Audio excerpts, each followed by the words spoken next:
جان سے بڑھ کے ہے ایمان بچائے رکھنا. کچھ ضروری تو نہیں جان بچائے رکھنا, جان سے بڑھ کے ہے ایمان بچائے رکھنا.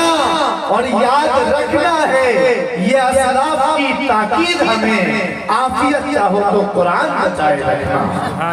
یاد رکھنا ہے یہ اسلاف کی تاکید ہمیں, عافیت چاہو تو قرآن بچائے رکھنا. قرآن کریم سے ہمارا رشتہ اتنا کمزور ہو چکا ہے, اتنا لاغر ہو چکا ہے کہ خدا کی قسم 1450 سال گزر گئے, تاریخ میں کبھی ایسا واقعہ پیش نہیں آیا تھا. لیکن آج کے اس عہد کے لوگوں کے لیے یہ بدنصیبی کی بات ہے کہ ایک ملعون ہمارے ہی جماعت کا کھڑا ہو کے قرآن کریم کی حقانیت و صداقت پر چیلنج کرتا ہے اور قرآن کریم کی 26 آیت کو نکالنے کی بات کرتا ہے. یہ صرف اس وجہ سے ہوا, حضرت مولانا خلیل الرحمن صاحب سجاد عمانی دامت برکاتہ العالیہ نے ایک تجزیہ پیش کیا کہ ہر اہل ایمان کو چاہیے کہ صبح اور شام قرآن کریم کی تلاوت اپنی زندگی میں 3 آیت ہی صحیح لیکن معمولات کے طور پر داخل کرے, ورنہ یقین جانیے یہ اللہ کا کلام ہے, اس کی حفاظت کی ذمہ داری اللہ کی ہے. اگر ہم لوگوں نے قدر نہیں کی تو ہم اور آپ قرآن کریم کی تلاوت سے محروم ہو سکتے ہیں. مکرمی سامعین, بڑی خوبصورتی کے ساتھ ابھی ہم اور آپ کے سامنے قاری اعجاز صاحب دامت برکاتہ العالیہ قرآن کریم کی تلاوت کر رہے تھے. لیکن کیا بتائیں, اعلان ہی کیا جا سکتا ہے کہ بیٹھ جائیے حضرت, بیٹھ جائیے. اعلان ہی کیا جا سکتا ہے, اس سے زیادہ کیا کریں, ہم آپ کے مہمان ہیں, اعلان کر رہے ہیں. مہمان کا اگر اکرام آپ کرتے ہیں تو اکرام یہ ہے کہ باہر بالکل کوئی کھڑے نہ ہو. بہت دقت ہوتی ہے بیٹھنے میں, ورنہ مجھے مجبوراً ایک شاعر ہے مالے کے, وہ کہتے ہیں کہ وہ کون ہیں جو راہ میں لاچار بیٹھے ہیں, وہ کون ہیں جو راہ میں لاچار بیٹھے ہیں, مسافر ہیں سفر کرنے کی ہمت ہار بیٹھے ہیں. وہ کون ہیں جو راہ میں لاچار بیٹھے ہیں, مسافر ہیں سفر کرنے کی ہمت ہار بیٹھے ہیں. اور غلامان نبی ہوتے تو آ جاتے یہاں اندر, وہاں بیٹھے ہیں جیسے چوکیدار بیٹھے ہیں, وہاں بیٹھے ہیں جیسے چوکیدار بیٹھے ہیں. آپ چوکیدار نہیں ہیں, آپ سردار ہیں. چوکیداری کوئی اور کر رہا ہے, ہم لوگوں کا کام سرداری کا ہے. الحمدللہ یہاں بہت سارے برادران وطن بیٹھے ہوئے ہیں. ان کی عزت اور تعظیم میں مجھے 4 مصرے یاد آ رہے ہیں. اگر آپ حضرات کی اجازت ہو تو ہاتھ اٹھا کر ایک مرتبہ کہیں سبحان اللہ, سبحان اللہ, سبحان اللہ. میں یہ حضرات کرسی چھوڑ کر کے پہلے آگے کی سیٹ میں بھر لیں, اور اس کے بعد اور بھی آدمی ہیں بیٹھنے کے لیے وہ کھڑے ہیں. براہ کرم یہ ہماری گزارش ہے, اس گزارش کو مان کر کے چلا جائے تو بہت بڑی مہربانی ہوگی. کرسی چھوڑ کر کے سبھی آدمی آگے کے اور بیٹھ جائیے. اس کے بعد ہی جو ہے اور بھی آدمی پیچھے بیٹھیں گے. اتوار ہے انشاءاللہ. ہاں کرسی بہت بڑی مہربانی ہوگی. مٹا دو اپنی ہستی کو اگر یہ مرتبہ چاہے, کیا بات ہے, مٹا دو اپنی ہستی کو اگر یہ مرتبہ چاہے.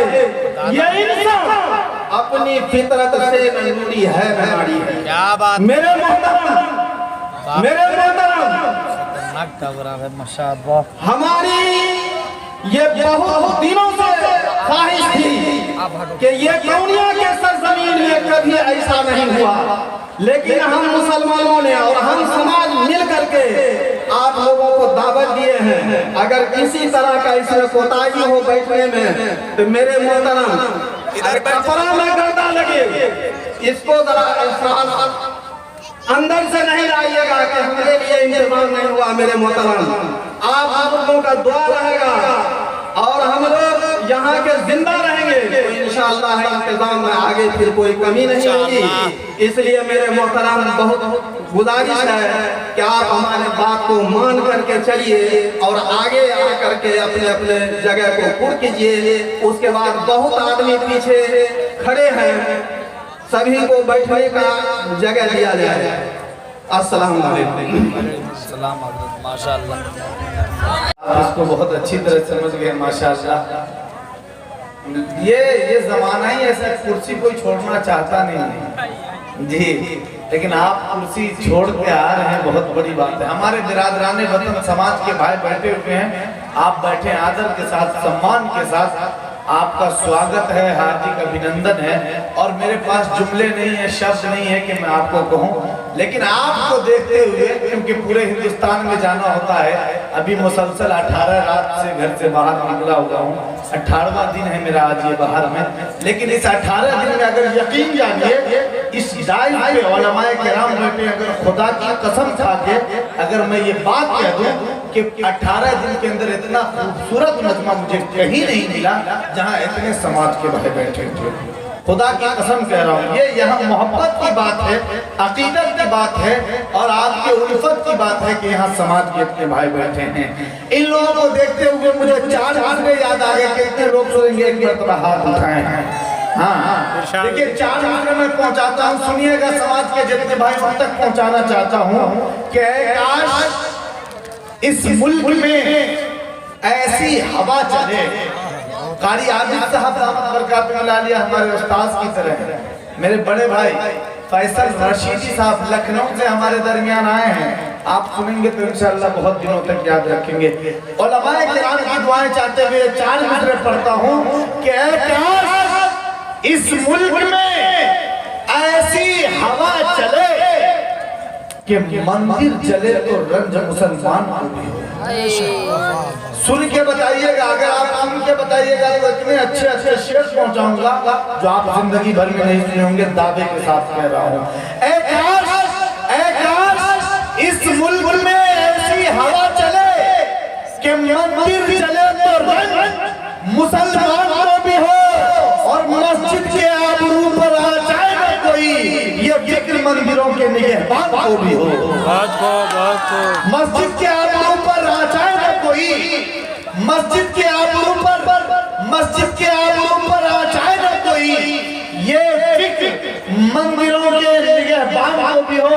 हमारे एक शायर आज से 1 साल पहले गोरखनाथ मंदिर के बिल्कुल सामने एक मुशायरा हुआ, कवि सम्मेलन हुआ।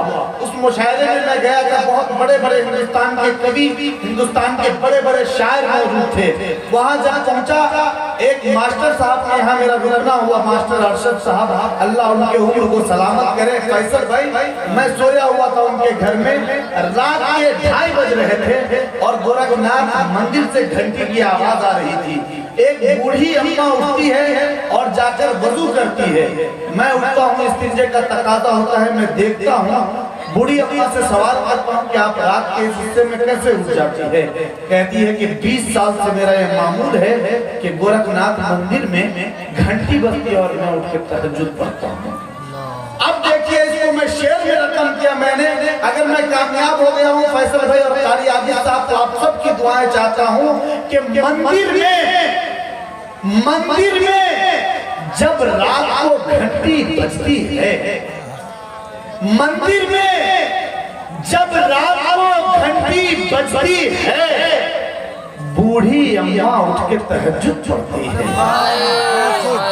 सुनिएगा फैसल भाई कि मंदिर में उलमाए किराम की भी दुआएं चाहता हूं कि मंदिर में जब रात को घंटी बजती है, बूढ़ी अम्मा उठ के तहज्जुद पढ़ती है, और पनघट पर एक राम दुलारी आसर के वक्त सुन के अज़ाने सर पर मटका रखती है।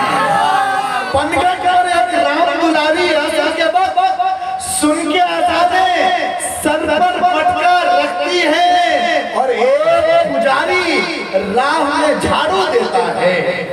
एक पुजारी राह में झाड़ू देता है, उसके घर के सामने मस्जिद पड़ती है। एक पुजारी राह में झाड़ू देता है, उसके घर के सामने मस्जिद पड़ती है।